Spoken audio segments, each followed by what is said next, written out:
दहेज की भैंस। अरे लता बहू आ गई, दरवाजे में है। कोई आरती की थाली लाओ। अरे गुड़िया भाभी दरवाजे पर खड़ी है, जल्दी आओ। घर पर शादी के बाद लता की पहली विदाई थी। वो ससुराल आती है। बहू की आरती करने के लिए इतनी एक्साइटेड हो रही है या फिर बहू के साथ आए सामान की है? सब जानते हैं। अरे लालची समझ रखा है क्या? अरे घर में अगर 2 सामान आ भी जाता है तो तुम्हें क्यों खुजली हो रही है? अरे कहाँ हो सब? मेरी बहू आ गई। सास थाली लेकर दरवाजे पर जाती है, जहाँ सामने एक भैंस खड़ी होती है। माँ, भाभी तो है नहीं, भैंस है।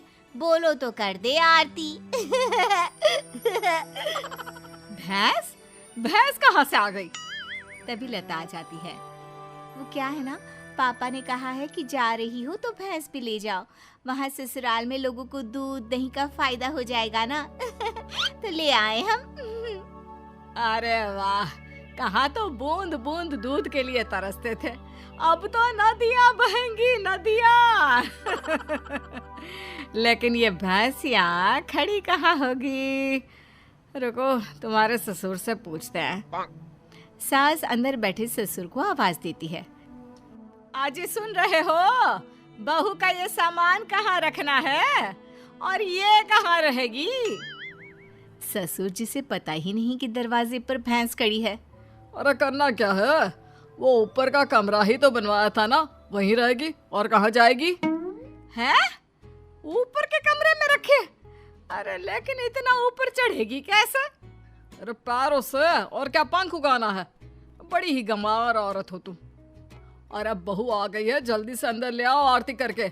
हम नहाने जा रहे हैं, बाहर आए तो नाश्ता मिल जाना चाहिए, फिर मिलते हैं बहू से। ये बोलकर ससुर तो चले जाते हैं, लेकिन सास सोच में पड़ जाती है कि भैंस को ऊपर पहुंचाए कैसे। खैर काफी मशक्कत के बाद भैंस को छत पर चढ़ा दिया जाता है। हाय रे, न जाने कैसा ससुराल मिला है। एक तो 3 तल्ले ऊपर कमरा दिया है। सोचा था कि खुली छत है, रोमांटिक माहौल बनेगा, लेकिन नहीं, यहाँ तो मेरी भैंस ही खड़ी कर दी। अब सारा दिन सारी रात इसी के गोबर की मैं कमरे में माहौल जमाएगी। अरे रोती क्यों हो?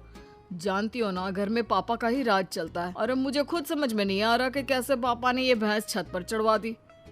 खैर चेंज कर लो, नीचे चलते हैं नाश्ता करने, हमें बहुत भूख लग रही है। सभी नीचे आते हैं नाश्ते के टेबल पर।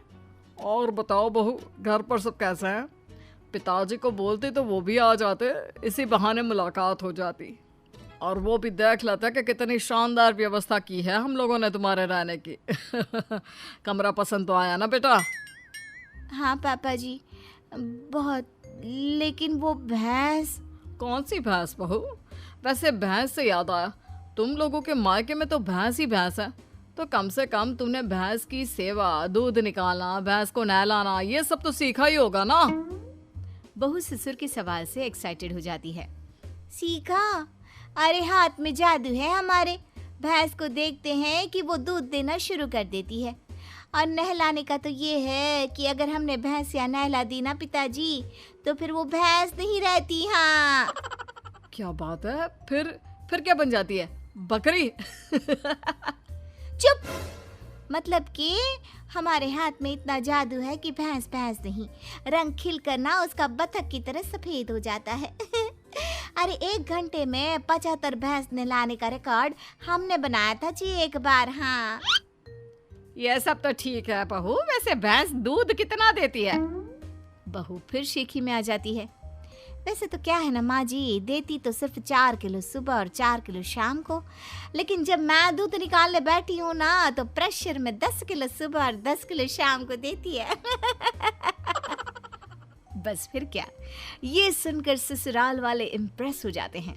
ससुर सोच लेते हैं कि इतनी गुणी बहू मिली है तो भैंस तो लाना बनता है। फिर क्या, अगले रोज ससुर दरवाजे पर भैंस खड़ी कर देते हैं। बहू, अरे ओ बहू, देख तो मैं क्या लेकर आया हूँ। तभी बहू एक बाल्टी दूध लेकर आती है। क्या बात है बहू, बाल्टी भरकर दूध कहाँ से आ गया? वैसे देख, दरवाजे में मैंने तेरे लिए एक तोहफा रखा है। बहू दरवाजे पर जाती है जहाँ एक भैंस खड़ी होती है। ये क्या पिताजी, एक और भैंस? एक और नहीं बहू, एक ही है। इसे बाहर ना एक शेड बनाकर खड़ा कर देते हैं, क्या कहते हो? हाँ हाँ पिताजी सही कह रहे हैं, क्यों नहीं। वैसे भी ऊपर ना अब जगह कहाँ है, वहाँ तो। बहू बात पूरी करती कि सास आ जाती है। बहू ला दे बाल्टी, मैं आ रही हूँ। सास बहू से दूध की बाल्टी लेकर चली जाती है और बहू नई भैंस की सेवा में लग जाती है। अगले रोज सुबह, सासू माँ, मैं ना आज ससुर जी को बोल दूंगी कि मैं ना दो दो भैंसों की सेवा नहीं कर सकती, तो वो एक भैंस ना बेच दे। अरे नहीं नहीं बहू, अभी नहीं। अभी तो तू जानती है कि मेरे मायके में शादी आने वाली है। दूध के भाव कितने महंगे हैं, तो कुछ महीनों के लिए दोनों भैंसें संभाल ले, फिर बात करते हैं। अब बहू सुबह शाम छत की भैंस और बाड़े की भैंस की सेवा करती, उसे नहलाती, दूध निकालती और सास को देती। सास दूध का क्या करती ये किसी को पता नहीं चलता। फिर एक रोज, अरे बहू, मैं क्या कर रही हूँ, क्यों ना मैं एक और भैंस ले लूं। वो क्या है ना, घर में दूध कम पड़ रहा है। कैसी बात कर रही है सासू माँ, घर में दूध कैसे कम पड़ सकता है? इतना दूध तो खुद ग्वाला भी इस्तेमाल नहीं करता जितना हम और आप करते हैं। ना ना ना ना सासू माँ, एक और भैंस की सेवा करना मेरे बस की बात ना है। बहू का डायरेक्ट जवाब सुनकर सास को आ जाता है गुस्सा। अरे क्या बकवास कर रही है, मैंने जो बोल दिया सो बोल दिया। नहीं तो कर मेरी सेवा। आज शाम को कमरे में आ जाना और रात भर मेरे पैर दबाना। माँ जी, गला ना दबा दूं। भैंस पालने वाली समझा है क्या? अरे कौन से घर में छत पर भैंस खड़ी होती है, सारा दिन गोबर करती है और एक जगह खड़े खड़े भैंस की पीठ भी अकड़ गई है। तभी बहू की बात ससुर के कान तक आती है। क्या छत पर भैंस? अरे कौन से बेवकूफों के घर में छत पर भैंस होती है बहू, क्या तुम भी? हम लोगों के घर पिताजी, आप ही ने तो खड़ी की है ना मेरे कमरे के बाहर भैंस। सारा दिन गोबर करती रहती है। मैं कभी छत की भैंस देखूं, कभी बाड़े की। हाँ? क्या? मैंने कब बोला? अरे जब बहू आई थी विदाई में भैंस लेकर, तब आप ही ने तो मुझसे कहा था ना। अरे गुड गोबर, मैंने बहू को ऊपर के कमरे में ले जाने को कहा था, भैंस को नहीं। हे भगवान, बड़ा पागल लोग हो। जल्दी उस बेचारे मवेशी को नीचे ले आओ। सास फिर बेटे के साथ मिलकर भैंस को नीचे ले आती है। मुझे पता होता कि छत पर भैंस है तो मैं ये दूसरी भैंस कभी ना लाता। पर माँ जी को तो पता था ना, उन्होंने आपको नहीं बताया। वो तो तीसरी भैंस भी लाने की बात कर रही है।